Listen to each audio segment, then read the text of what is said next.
If you give them a reason to vote, they will vote. None of the leaders were popular. Sir Keir Starmer has never been a popular leader. You haven't got politicians who can reach out to the public. Nigel Farage accepted. The election of 2024 had the second lowest voter turnout since the First World War. In over 100 years of democratic elections, the voter turnout has only fallen below 60% twice. This was one of those occasions. That means that more than 4 in 10 people didn't participate in the election at all. But why did people not turn out to vote last July? And ultimately, does it matter?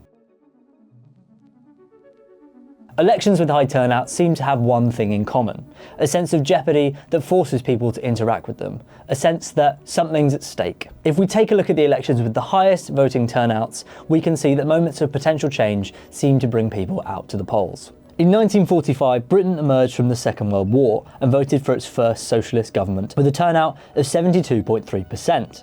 5 years later, they faced the same choice and 84% of Britons went to vote. Unbelievably, only 200,000 fewer people voted in the 1950 election than the 2024 election, despite the population being 18 million people higher. In the elections of the late 70s, a time where Britain faced unprecedented crises with the trade unions, voter turnout reached as high as 78.8%, before eventually electing Margaret Thatcher in 1979 with 76% turnout. Although Tony Blair's 1997 election victory was projected to be a landslide, 71% of people still came to the polls. But is 2024 an anomaly to that trend? On paper, 2024 could have marked a year of real change, the first Labour government after 14 years of Tory rule, but still only 59.8% of people registered to vote turned out. Well, I think the first thing one has to say is that understanding what happened to turnout is one of the things that's going to take us the longest to ascertain. So the honest truth is it's a subject on which I am researching and others will be researching, and we have our minds open. That said, I'll give you a few clues as to what's going on. Certainly, I anticipated before the election that the turnout would be relatively low. None of the leaders were popular. All right? Sir Keir Starmer has never been a popular leader. Rishi Sunak was once a popular leader, but that started to decline when we found out about his wife's non-dom status and his long-held green card, and then his popularity declined further during his tenure as Prime Minister. Ed Davey has never really made much impression on the public. So you haven't got politicians who can reach out to the public. Nigel Farage accepted. It seems that another factor behind the low voter turnout could have been the idea that Labour was going to win easily. For nearly 2 years since the Liz Truss mini-budget, opinion polls showed Labour having a massive lead, with some saying it was as high as 20 points. For some voters, this may have created a kind of complacency. The party they preferred was going to win anyway, so why go and vote? And for others, it may have created a sense of apathy, making voting feel pointless. And this isn't the first time this phenomenon has occurred. The modern election with the lowest voter turnout was 2001, when Tony Blair's government essentially repeated the 1997 election. Again, polling suggested that it was a foregone conclusion, and as such, only 59.4% of voters turned out. Well, we know that the electorate require more motivation these days to go to the polls. If you give them a reason to vote, they will vote. See the Scottish independence referendum of 2014. But fewer people now have the sense of loyalty to a party that means that they come out and vote come what may. So the circumstances matter more. So what were the circumstances in 2024? Well, number one is all over by the shouting. The opinion polls said Labour Party are going to win by a landslide.